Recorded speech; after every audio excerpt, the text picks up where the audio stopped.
कई साल गुजर गए। डॉक्टर चड्ढा ने खूब यश और धन कमाया, लेकिन इसके साथ ही उसने अपने स्वास्थ्य पर भी बहुत ध्यान दिया था, जो एक असाधारण बात थी। यह उनके नियमित जीवन का आशीर्वाद था कि 50 वर्ष की अवस्था में उनकी चुस्ती और फुर्ती युवकों को भी लज्जित करती थी। उनके हर एक काम का समय निश्चित था। इस नियम से वह जौ भर भी न टालते थे। बहुधा लोग स्वास्थ्य के नियमों का पालन उस समय करते हैं जब रोगी हो जाते हैं। डॉक्टर चड्ढा उपचार और संयम का रहस्य खूब समझते थे। उनकी संतान संख्या भी इसी नियम के अधीन थी। उनके केवल 2 बच्चे हुए, एक लड़का और एक लड़की। तीसरी संतान न हुई, इसलिए श्रीमती जी चड्ढा भी अभी जवान मालूम होती थी। लड़की का तो विवाह हो चुका था, लड़का कॉलेज में पढ़ता था। वही माता पिता के जीवन का आधार था। शील और विनय का पुतला, बड़ा ही रसिक, बड़ा ही उदार, विद्यालय का गौरव, युवक समाज की शोभा, मुखमंडल से तेज की छटा से निकलती थी। आज उसी की 20वीं सालगिरह थी। संध्या का समय था। हरी हरी घास पर कुर्सियां बिछी हुई थीं। शहर के राइस और हुक्म एक तरफ, कॉलेज के छात्र दूसरी तरफ बैठे भोजन कर रहे थे। बिजली के प्रकाश से सारा मैदान जगमगा रहा था। आमोद प्रमोद का सामान भी जमा था। छोटा सा प्रहसन खेलने की तैयारी थी। प्रहसन स्वयं कैलाश नाथ ने लिखा था, वही मुख्य एक्टर भी था। इस समय वह एक रेशमी कमीज पहने नंगे सिर नंगे पांव इधर से उधर मित्रों की आवभगत में लगा हुआ था। कोई पुकारता, कैलाश जरा इधर आ। कोई उधर से बुलाता, कैलाश क्या उधर ही रहोगे।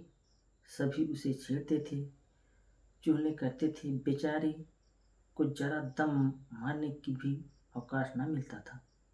सहसा एक रमणी ने उसके पास आकर कहा, क्यों कैलाश, तुम्हारे सांप कहाँ हैं, जरा मुझे दिखा दो। कैलाश ने उससे हाथ में कर कहा, मृणालिनी, इस वक्त क्षमा करो, कल दिखा दूंगा। मृणालिनी ने आग्रह किया, जी नहीं, तुम्हें दिखाना पड़ेगा, मैं आज नहीं मानने की। तुम रोज कल कल करते हो। मृणालिनी और कैलाश दोनों सहपाठी थे और एक दूसरे के प्रेम में पगे हुए थे। कैलाश को सांपों के पालने, खिलाने और नचाने का शौक था। तरह तरह के सांप पाल रखे थे। उनके स्वभाव और चरित्र की भी परीक्षा करता था। थोड़े दिन हुए, उसने विद्यालय में सांपों पर एक व्याख्यान दिया था। सांपों को नचाकर दिखाया भी था। प्राणी शास्त्र के बड़े बड़े पंडित भी यह व्याख्यान सुनकर दंग रह गए थे। यह विद्या उसने एक बूढ़े सपेरे से सीखी थी। सांपों की जड़ी बूटियां जमा करने का उसे मर्ज था। इतना पता भर मिल जाए कि किसी व्यक्ति के पास कोई अच्छी जड़ी है, फिर उसे चैन ना आता था, उसे लेकर ही छोड़ता था। यह व्यसन था। इस पर हजारों रुपए फूंक चुका था।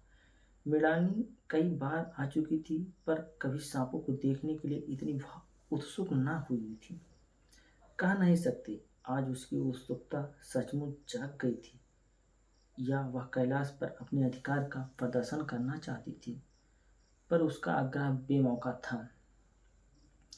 उस कोठरी में कितनी भीड़ लग जाएगी, भीड़ को देखकर सांप कितने चौंकेंगे, और रात के समय उन्हें छेड़ा जाना कितना बुरा लगेगा, इन बातों का उसे जरा भी ध्यान न आया।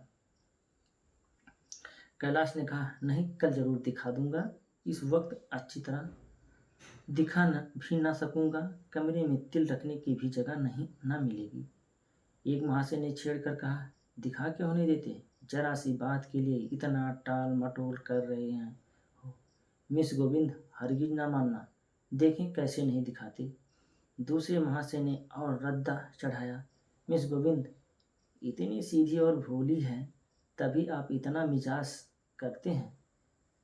दूसरे दूसरी सुंदरी होती तो इस बात पर बिगड़ खड़ी होती। तीसरे साहब ने मजाक उड़ाया। अजी बोलना छोड़ देती। भला कोई बात है?